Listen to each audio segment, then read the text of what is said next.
Hey everyone, Jason here, digital marketing consultant, and in this outsourcing guide, you're going to get all 7 steps that we follow to find and hire the best possible contractors and freelancers for our own virtual team. So timestamps below, along with some other helpful videos to hiring and managing a virtual team. And of course, this is so important because as entrepreneurs, no person is an island, right? We all eventually want to grow our businesses, and growing our businesses equals growing a team as well.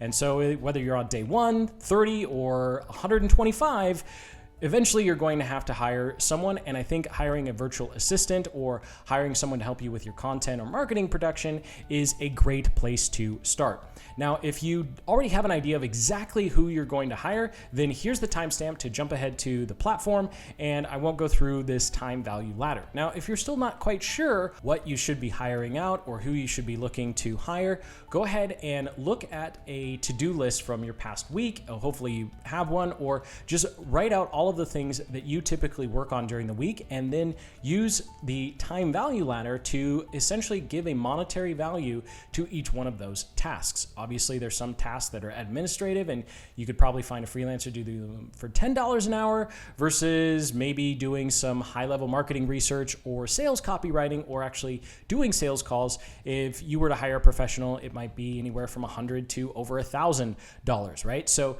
a great place to start with hiring your first contractor or freelancer is, of course, going with those lower value tasks, because you're going to find that you have a lot more time when you're not doing all of that administrative work. In this particular video, we'll go through an example of hiring someone who is going to syndicate our YouTube videos and turn them into blog posts, but we'll get to all of the details in a little bit here. So first, let's talk about platforms, because there are a lot of different platforms out there. You have Guru, you have Freelancer, you have Upwork, you have Fiverr, and then you have my new favorite, Online Jobs PH. And no, that's not just because Upwork suspended us because they don't like the YouTube videos we do. We found that our hiring process is significantly faster using this platform versus some of the other freelancing platforms out there, mostly because almost all the Filipinos on this particular platform are fluent in English. They already have very good communication skills, and we've found that it's just a really good cultural fit for how we work. Of course, that might not be in the case of however you've set up your company or how you want to run your company,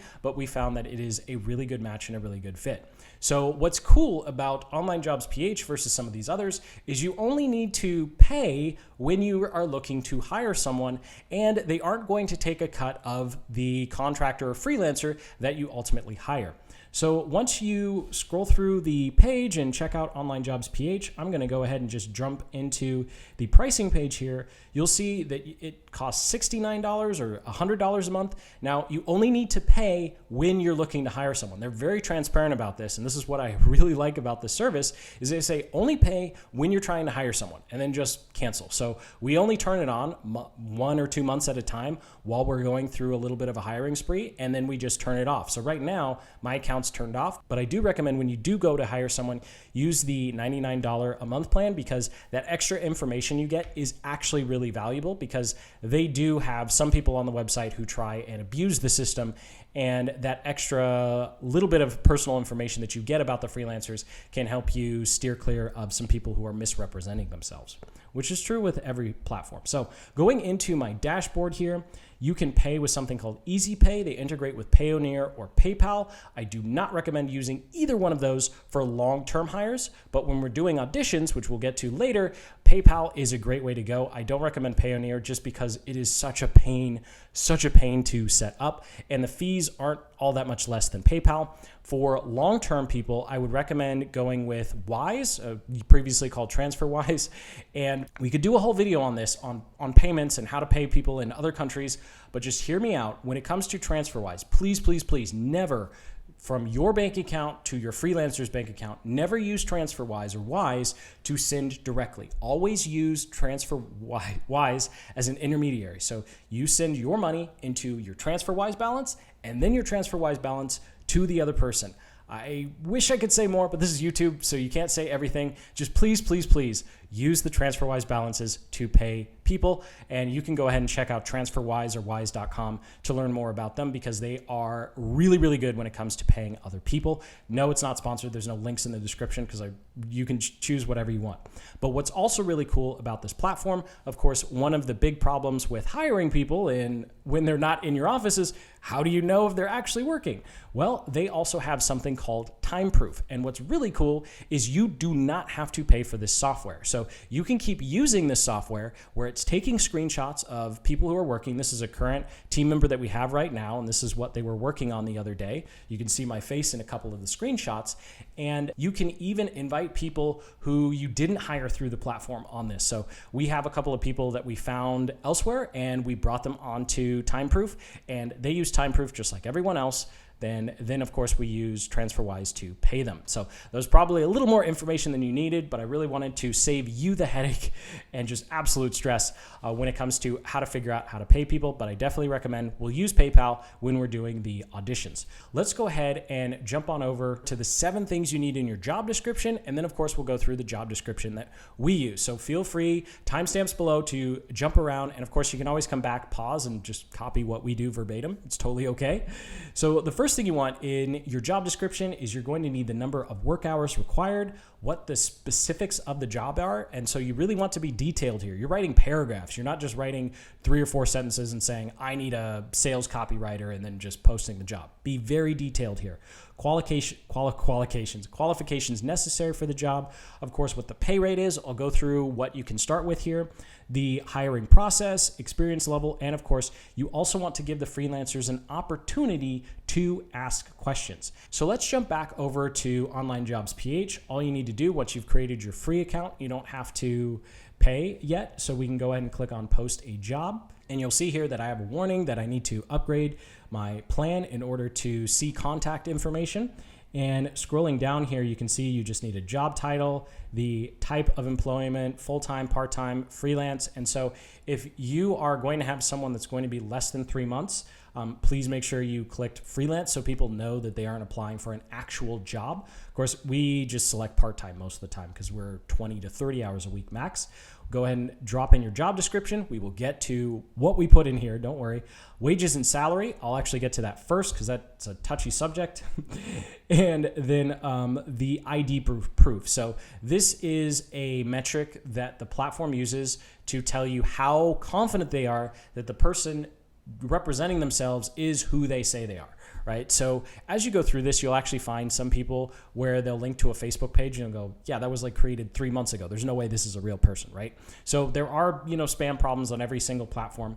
And the greater the ID proof, the less people are going to apply.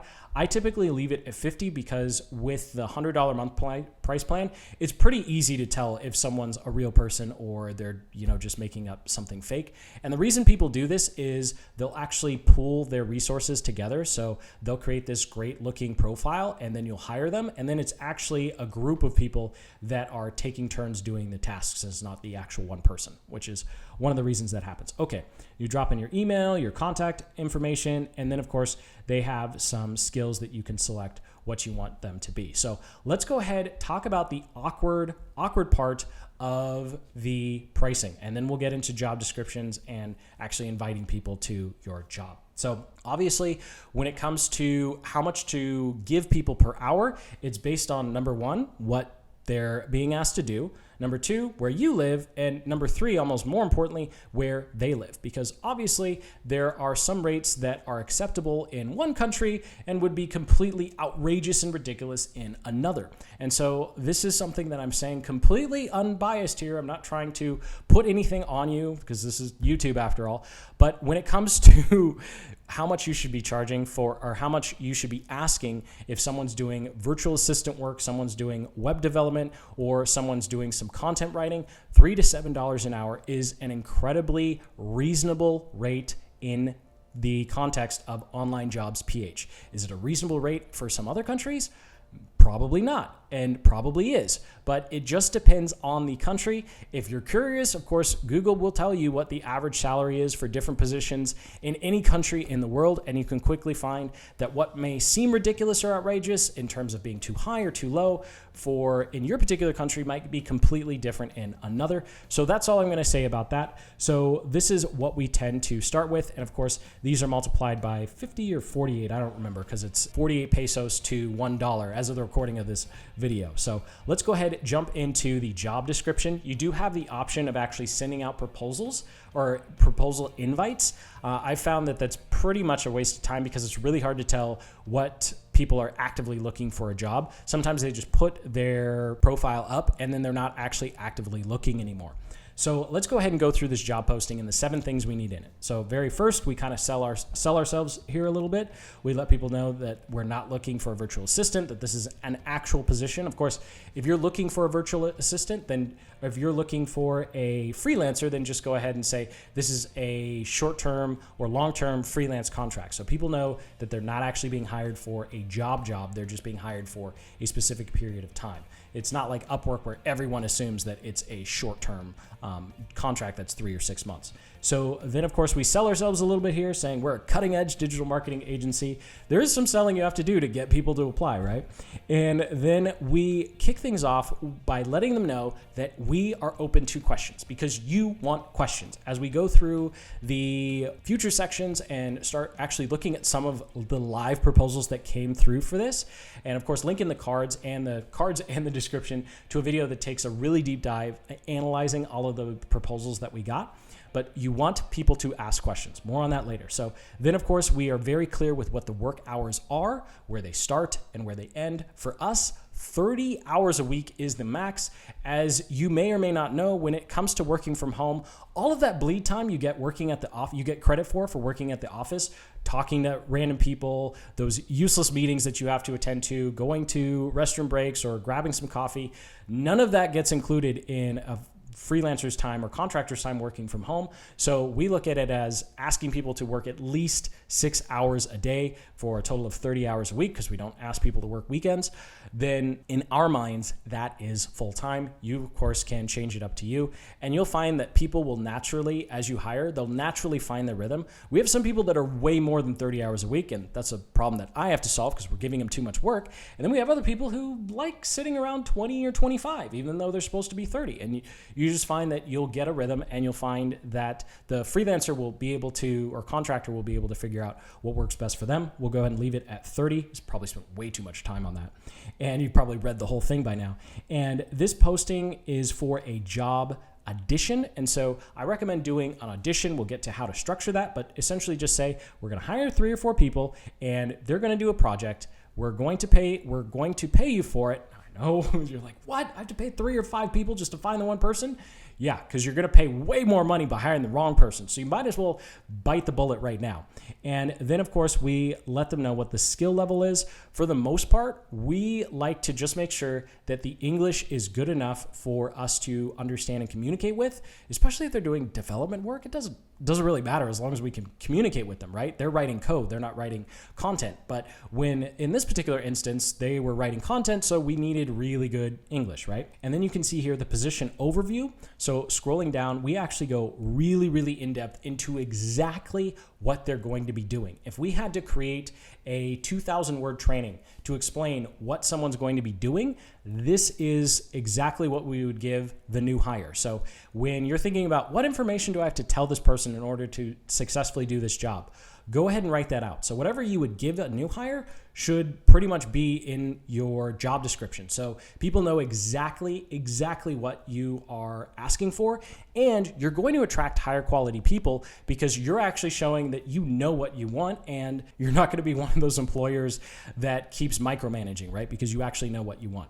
And then, of course, scrolling down here, we have some qualifications. I know this is a little corny, but I've really found that there are plenty of skills that can be taught, but when it comes to the actual quality of the person in terms of their commitment, their work ethic, their integrity, that's not really something you have control over or you can learn. So 10 out of 10, I almost said 9 out of 10 times. 10 out of 10 times, I will take someone who I think has high integrity, a good work ethic, who doesn't have the skills over someone who seems to be faulting on one of those, but has all the skills that we're looking for. And so that's just me. Of course, it can be different for you. And then, of course, at the end, we ask them if they have any more questions. Of course, you can always come back to this video, pause, and just copy verbatim whatever you saw in that job description. Of course, make sure that you change it for whatever you are posting. If you have any questions questions so far, go ahead and comment below, hit that like button if you're still with me, because now it's time for your secret weapon. The way that you're going to make sure that you can quickly and easily filter out all of the, let's just say, people that aren't a good fit for your position, and that is going to be the purple elephant. Now, this can be the purple elephant, it could be the pink baboon, it could be whatever you want. It doesn't even have to be an animal. It could be a flute or a violin, right? The violet violin, whatever you decide. But I like purple elephant here.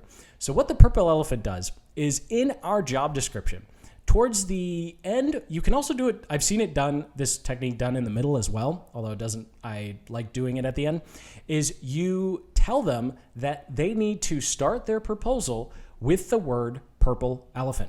Now, you may be wondering, why on earth would we do that? What does that have to do with anything? Well, it actually makes sure that someone read the job description. You would be flabbergasted. This is more of a problem on Upwork than this one.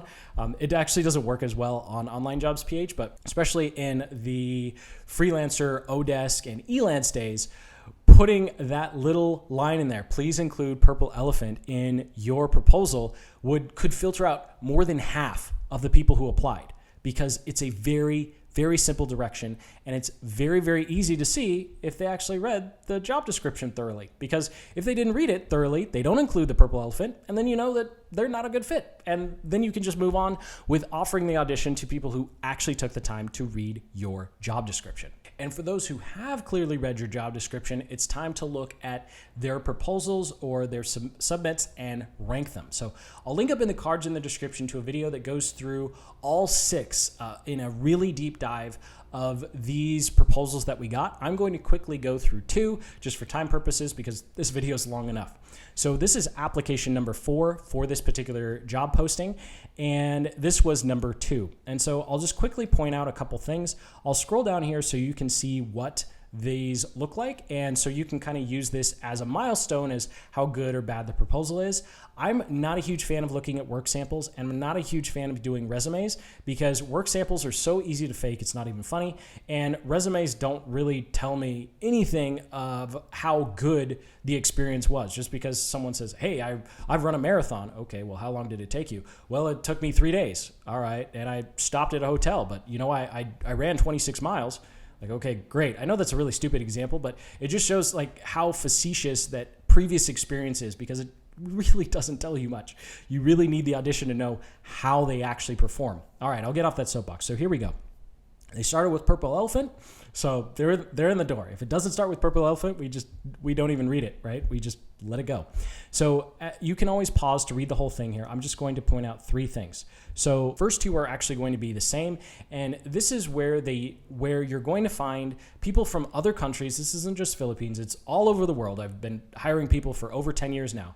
So when it comes to other countries, they are going to use the wrong tenses, they're going to use the wrong adjectives and the wrong verbs sometimes. Sometimes they'll use a verb and I'll go, yeah, that's technically right, but like a native English speaker would never use that verb in that particular context, but it's still correct. And so when it comes to these postings, I would definitely not ding people points when they do that. Now, obviously there's some grammar things where you just go, I don't even know what you're saying. Like if that's the case, then they should lose some points. But I like including this because it shows the types of things that I tend to just let go, because they're easy to fix later on, especially with things like Grammarly. And of course, we're going to have an editor review all their work before it's posted anyway. And small changes like that are very easy to fix. Now, number 3 here, or number 2 that we're going to talk about, but number 3 here is I really like it when people talk about their experience and then relate it back to how their experience is going to be valuable to the current job. You'll get a lot of proposals where people just list out all this stuff that they've previously done, and you go, okay, yeah, I can see how that fits, but it's the extra step of someone being able to combine what they've done and what you asked for together is actually a really, really good sign. It shows a little bit of critical thinking, and it shows that someone isn't just copying and pasting a proposal. Now, when it comes to work samples, of course, I'm not a huge fan of them. I don't really care much about them, but I do always give people more credit when they're linking to a personal project of theirs. And so that's all I can say about that. And then, of course, they had some other things that we had to take out here for just so we don't show personal information. So application number 5, this is the one that actually wound up winning. They included personal elephant, and they were very straight up and honest. As you can see here, I'll be honest with you, I don't have much experience regarding the job posting since my previous work was in customer service. I have found, I know it sounds weird, but I've found applications like this all the time, and these types of applicants are the ones that are going to work the hardest. They're the ones that are the most enthusiastic. And this isn't about taking advantage of new people so you can get a lower rate, right? You still have to train them, and you have to pay to train them. So it can actually wind up being more expensive in some instances, and it doesn't always work out. Sometimes they wash out and they're like, you know what, they find out that they really cannot perform. They cannot do what you need them to do, and then it's a sad day when you have to let them go. But for the most part, this kind of honesty and this kind of eagerness and enthusiasm for whatever work you're offering is not something that you can pay for. It's not possible to pay someone to be honest, to have integrity, and to be enthusiastic about this particular whatever work it is. And so that's why I really like this. There was a personal reason given for why they wanted a long-term contract. I've taken it out just because I couldn't figure out a way to not make it appropriate. And so sometimes you'll get they'll say something that's just so outlandish. You go, why would you, that's too much information, or don't tell me that. I'm not. And so sometimes it comes across like they're trying to like sympathy guilt you or something. And that's something that wasn't this case, but that's something that I definitely find a couple times. And for the most part, those types of things are coming from a place of desperateness because they really, really want the job. But just look out for those as well. And then, of course, we have some questions here, which is really good. This particular freelancer asked quite a few questions. So when you see questions in a proposal, that is a very good sign. I think I've only had one in the past 2 or 3 years. I don't remember exactly which position it was for, but they just asked so many questions. It actually became ridiculous because I think the question count was like 15 or 20, and they were asking things as if they were already hired. So it can also go too far where you find out, oh, wow, that's way too many questions. And of course, it also helps you with your future job postings, right? Because now you're going to become better at preemptively answering some of the common questions. The only other thing I want to point out here with the one that I'm not going to go through, scrolling down, is when people ask for a down payment. That's not something that you need to do or you should ever do. The etiquette on this particular platform is people do the work with the time proof and then you pay them. So please, please, please do not throw a bunch of money as a down payment for something, because there's no kind of recourse for making sure that they actually do the work that they said they were going to do. So now that you've done that, hopefully you can figure out 3 to 5 candidates to hire. And now it's time for another purple elephant moment. And this is going to be the delay. And so what you could do, what most people would do at this point, is choose the 3 or 5 people and then email them an audition message, right? Saying, hey, you know what? It would be great if we started working right now. And so I'll go through this audition message in a moment. But first, you want to add a massive delay. And by massive, I mean like 48 or 72 hours. So scrolling up here, we actually have a message that we send out, and of course you can copy this for yourself, send out saying, hey, we really like your proposal and your resume and your work samples. We'd like to bring you on for a paid audition. And so it is important that you do actually pay, even if you can't afford it and you need to ask for a lower rate. You'll have some people that say no, some people that say yes. That's totally okay. But at $3 to $7 an hour, you're not looking at too much of a huge investment to find a really, really good person. I can't stress enough. The audition is really, really going to save you so much time and headache down the road hiring the wrong person, because it's virtually impossible to know which one's the best at this point. And what this does is you say that you're getting stuff ready, even if you're not. You can tell that we have templates of everything. We just send this message off. And I think this is one of the few times that we blatantly lie to people. And we say, yeah, we're getting everything ready. Just give us a few days and check out our YouTube channel. Let us know if you have any questions. Really excited to work with you. And you'd be surprised, again, just like with Purple Elephant, how many people just either don't reply within 48 or 72 hours, or they reply and the way they reply to the message is completely different than their proposal. And so this is just another filtering opportunity. I've had people who've received this audition message and literally just reply back, okay, or when do I start, or send me the XYZ, just 1 or 2 lines. And that's an instant just, okay, well, now we know how they actually communicate and we can go ahead and let them go. And so it is a little disingenuous. I will be totally transparent. It is disingenuous because if they reply in an inappropriate way to this, then we pull the audition, right? And we just say, sorry, I actually don't think you're a good fit. And yes, it kind of seems mean, but at the same time, you want to make sure that you're only auditioning people who actually care. You'll get real messages back from people who actually genuinely care. And of course, because you're waiting 48 to 72 hours, you're seeing who's actually still interested in the job. Because if someone applied for the job and wants the job, you're not going to have to wait a week to get a response from them. They should respond within 48 or 72 hours. So once you've done the delay, it's time for the audition message. And so here's the letter that we send out, or email, the message that we send out to the people that have actually replied to that delay and are ready to go. So we'll just say, hey, excited to be working with you on this. Thanks for taking the time to preview the channel content, even if they didn't say that they did that. And then below is the details for the project, and the audition rate is $4 an hour. So for the most part, we will have the auditions at the lower end, anywhere from 3.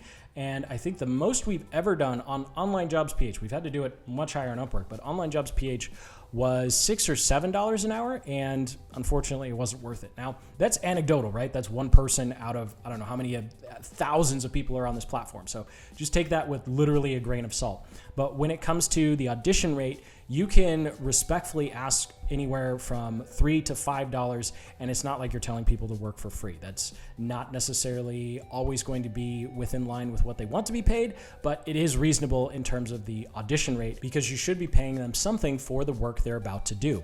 Now, moving on here, we have a project summary. It just talks about what they're going to be working on, the directions, the files that they have access to, and then this public audition document, which I'll get to in a moment.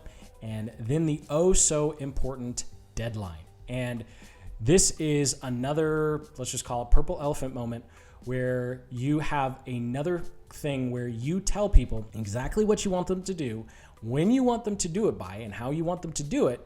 And of course, here we also say, if the deadline conflicts with your current workload, please let us know.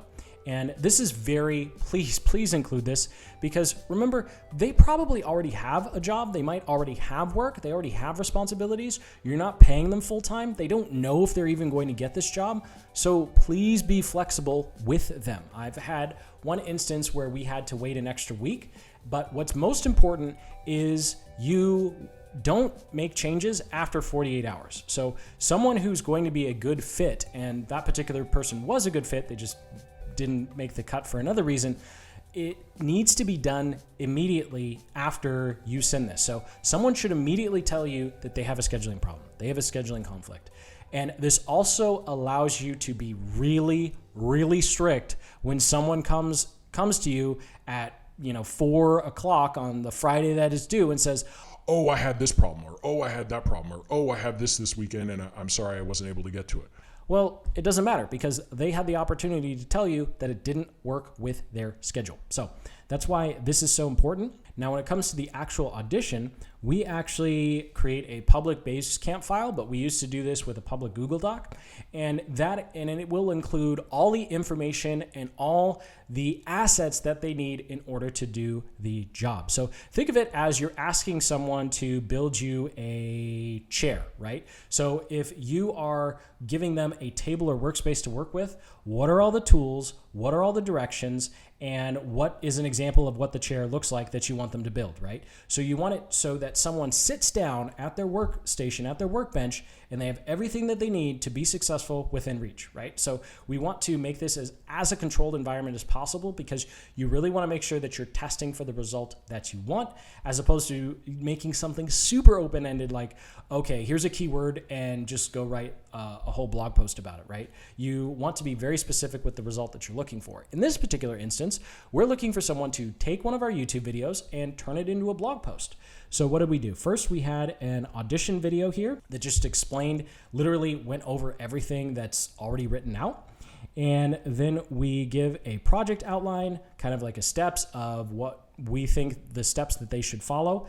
And then we actually just repeat what was in the job description, because the directions you give someone to do the audition and the description of the job should be really, really close, because you were detailed over here with the job description, right?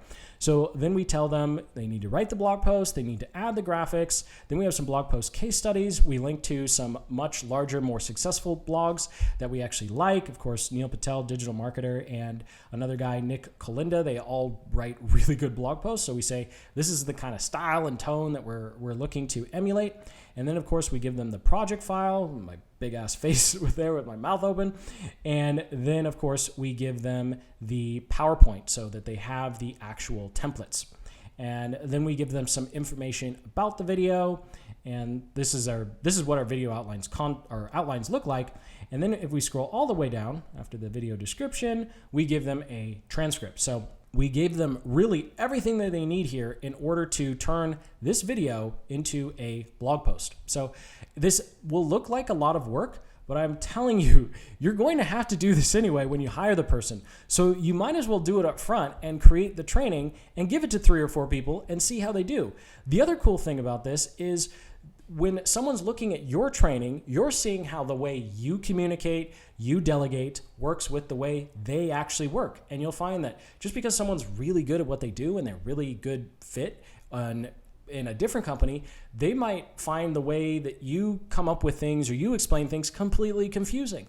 And that's okay. Some people really like all of the structure that I do because I am an OCD person. No one who knows me would say that I am not, right? So it is actually to an extreme in some cases. So if someone is a really big free spirit, and we've had this, the structure that I make drives people nuts. And they're just like, I can't handle, like, why are you giving me all this information? Just tell me this little piece so I can go do it. Stop talking to me. I feel like I'm being micromanaged. Where other people, they go through this and they're like, wow, thank you. I just have everything that I need right here. And I know exactly what you want. I know exactly how to do it. Let's go, right? And there's nothing wrong with that. There's problems with being OCD, but as I digress here, the point is, I'm getting sidetracked. The point is, you're figuring out if you work well together, right? So you have to make these directions. You might as well make them right now for the audition. And of course, once you get everything submitted, you're going to have another step, which is the interview.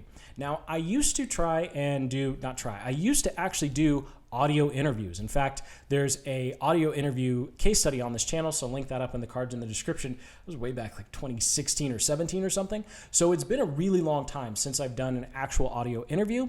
And actually, I can confidently say there's only one person working for us right now that actually had to do an audio interview, and that's just because they've been here over 7 years. So when it comes to finding really good freelancers or contractors, new team members, you don't actually need someone who is going to be comfortable talking to you in English or whatever your native language is. As long as they can type, it's okay. And I found that most of the nervousness that comes from the audio, or even if you go crazy and go video, the video style interviews, most of the nervousness has to do with the fact that they are trying to make sure that they don't screw up talking, right? And so they are so busy trying to talk properly that you're not going to get very good answers. And so I find doing a written interview is a much better way, because for the most part, they're going to be writing anyway. Now, if you're hiring someone who has to talk to other people, like a customer service rep, and they're going to be picking up the phone, well then heck yes, please, do an audio interview.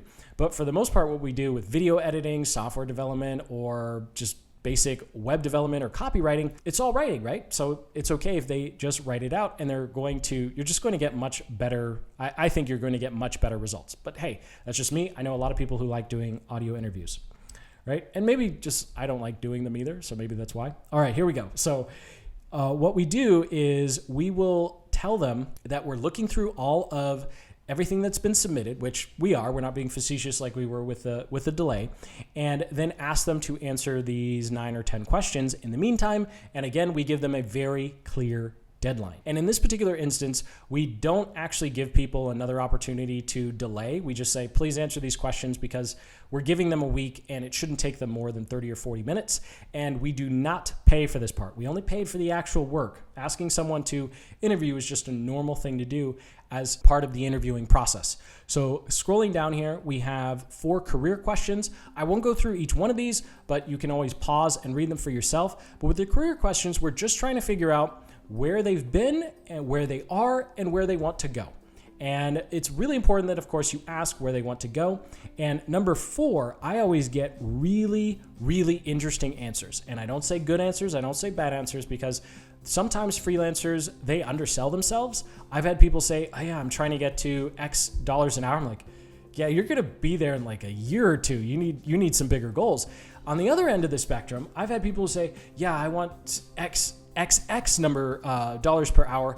And I'm sitting there like, there's no way that you would get that much money from us to do the work that you're doing. And so in those particular instances, you can reply back and say, hey, for this particular position, it's reasonable to get to this rate in this amount of time if you can produce these types of results or be able to do this on your own.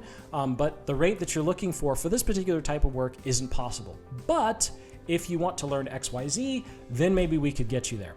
But if there is no XYZ, which there have been times in the past where they haven't, I just say, I'm really sorry. Like, I want to hire you and I think you'd be a great fit, but you're never going to get to that income level with us because we don't have the budget and we don't value that particular work at that level, right? And so please just be honest with people. And this is great because you also know what people are trying to work for and you know how you can actually set up some sort of growth path or income structure for this new hire so that they're actually motivated and you know where they want to go. And so this is really good information. And I like just trying to bring as much transparency to the payment and raise process as possible.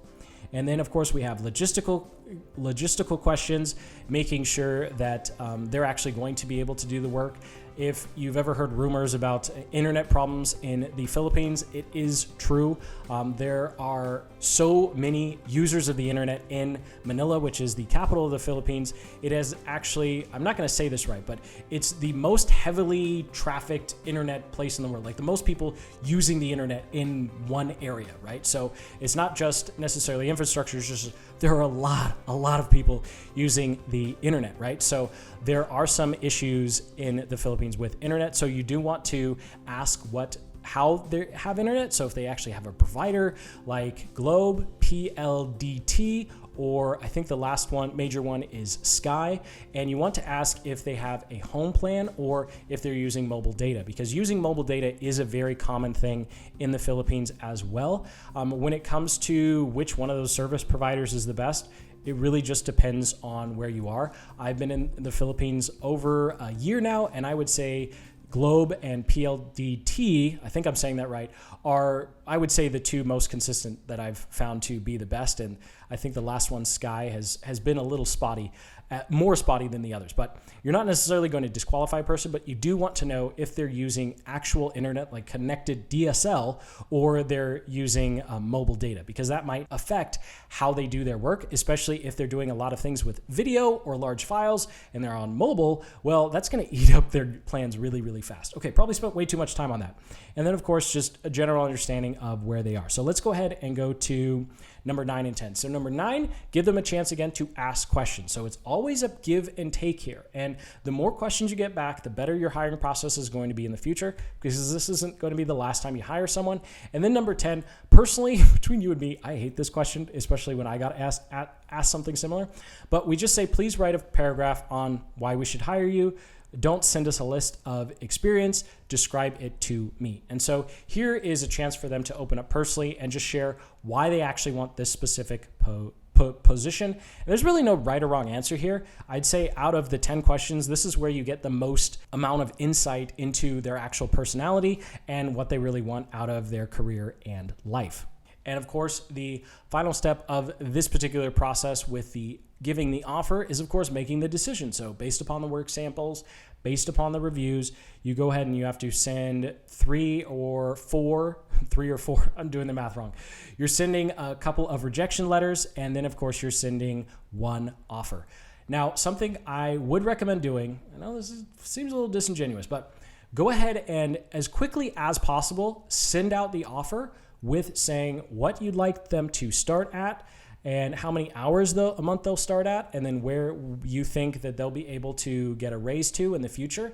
Now, I always do a tier because 9 out of 10 times this time, we actually do a lot of training, right? So we actually do a tremendous amount of training because we want people to work a specific way or produce a result a specific way. And so we're going to pay for the training, but we're not always going to pay full price. We pretty much almost never do pay full price for training someone unless they've already been on our team for 3 to 6 months and they're being trained on something new. Then we don't say, hey, go back to your lower rate while we train you again, right? But when someone's just getting started and onboarding, normally there's a month or anywhere from a month all the way up to 3 months, just depending upon how much training and back and forth is required. There's a lower rate, and then they go up to their actual rate, and then you can have a discussion about what their rate will be in the future over time based upon what they're able to produce. So I'm certainly not a huge fan of just saying every 6 months or every year you automatically get a raise. I don't think that's a really good way to go. It should always be based on the quality of work or them being able to do something new. So there's a tangibleness to the person on your team knowing that them actually working actually raises their pay, as opposed to, well, it doesn't matter what job I do, I'm just gonna have to wait 6 months, right? So that does it for what our offer template looks like. And the reason I recommend sending this out as quickly as possible is because you need a couple of days to go back and forth with the person to make sure that they actually accept it, right? Because just because we sent it doesn't mean they accept it. So don't send rejection letters to other people until you know for sure that this person is a shoo-in. And it shouldn't take more than 24 or 48 hours to have this person as a actual hire. So you're not making everybody else sweat over a week or something. And if this person really is a good fit, you're going to hear within 24 hours of them saying yes or no. So thank you so much for watching. Sincerely hope you got some value out of this video in terms of actually using Online Jobs PH to hire. And of course, if you decide to use one of the other platforms, this is the exact same process we used when we used Elance, which is now Upwork, and of course, whatever other platform or job board you decide to use. So hit that like button, subscribe for more deep dive videos just like this one to help you grow your business. And until the next, keep building the business you love.